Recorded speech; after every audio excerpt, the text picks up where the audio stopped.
Hey, beautiful people. Welcome back to the channel. I'm Dr. Ann from Unbroken You Academy, where we examine something deeply personal that should have broken us, but instead will lead to our transformation. Today, we will look at finding calm when life feels overwhelming. Whether life pushed you into change or you chose it yourself, being still in the storm can feel great. So in today's video, I'm sharing on the topic, Stillness in the Storm, unconventional strategies for finding calm when life feels overwhelming. Let's jump right in. According to Rainer Maria Rilke, perhaps all the dragons in our lives are princesses who are only waiting to see us act with beauty and courage. Chaos has a way of making the usual advice feel useless. Deep breathing sounds hollow when your inbox is overflowing and 3 people are waiting on you. This video steps past the standard suggestions and offers strategies that work precisely because they are unexpected. Each one gives you a different angle of entry into calm, so you can find what fits your particular kind of storm. Tip 1. Name the noise. Before you can quell chaos, you have to stop treating it as one undifferentiated mass. Take 60 seconds to name the specific things that are pulling at your attention, because the mind finds it easier to settle around a short list than an undefined cloud of stress. Naming creates distance, and distance is the first step toward calm. Tip 2. Change your physical altitude.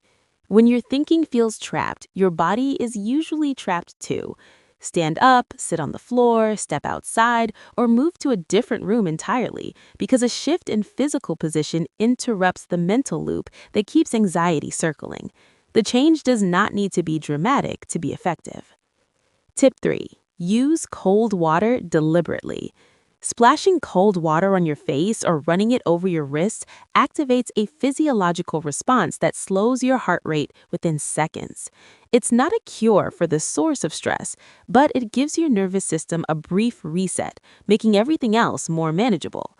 Keep this in your toolkit for moments when nothing else is within reach. Tip 4. Set a worry window. Instead of trying to stop anxious thoughts entirely, schedule them.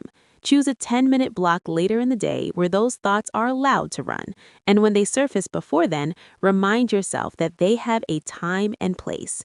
This approach works because it respects the mind's need to process without letting that processing take over the whole day. Tip 5. Find one thing you can finish.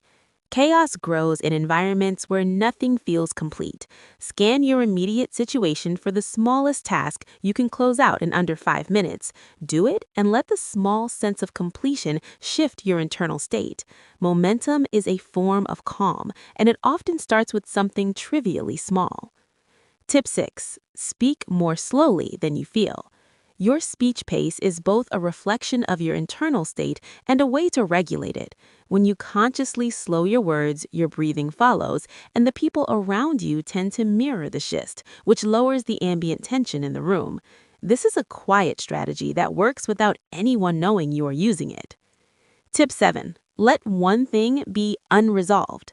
The drive to fix everything immediately is itself a major source of stress. Practice identifying one thing on your list that genuinely does not need to be resolved today. Then set it aside with full permission to leave it there. Accepting the incompleteness of a single item loosens the grip of the rest. Tip 8. Reduce input before you increase output. When the world feels like too much, the instinct is often to do more. A more effective move is to reduce incoming information first. Close a tab, silence a notification, step away from a conversation. Calm is easier to find when you're not simultaneously managing a stream of new demands. Tip 9. Treat the next hour as a complete unit. Overwhelming situations feel that way partly because you are trying to manage all of it at once. Narrow your focus to the next hour only, decide what matters within that window, and temporarily release everything outside it. Boundaries around time create a container that makes calm possible even when the larger situation is still in motion. A key insight is that calm is not the absence of chaos. It's a skill you practice inside the chaos, one small and deliberate move at a time. The strategies that work are rarely the obvious ones. They are the ones that give your mind and body a different direction to move in. Finally, here are some fast action steps that you can put to work right away. Put 2 of these strategies to work today to become unbelievably calm, starting now. Action 1. Pick your entry point. Review the 9 tips and identify the one that feels most immediately usable given what you are dealing with right now. The best strategy is the one that matches your actual situation, not the one that sounds most appealing in theory. Choosing in advance means you have something to reach for before the next wave of chaos arrives. Which tip will you try first, and in what specific situation will you use it? Action 2. Build a 2-minute reset. Design a personal reset sequence using 2 or 3 of the strategies from this report. It should not take more than 2 minutes and be something you can do almost anywhere. Having a named, practiced sequence means you spend less mental energy deciding what to do when you're already overwhelmed. What does your 2-minute reset look like? List the steps in order. Recommended reading. There are so many books out there to read for a deeper exploration of the ideas behind the strategies discussed in this video. Pick up my book, Unshakable Calm by Ann Baba on Amazon, or check the description for more books on calmness. Next step. Choose one strategy from this report and use it before the end of today. You do not need to overhaul anything. One deliberate move toward calm is enough to start building the habit that makes the next storm easier to navigate. Recommended reading. The Calm Technique by Paul Wilson. Stillness is the Key by Ryan Holiday. Thanks for listening. Please like, share, and subscribe so you can receive notifications whenever we upload similar videos. You are not broken. You are becoming. See you in the next video.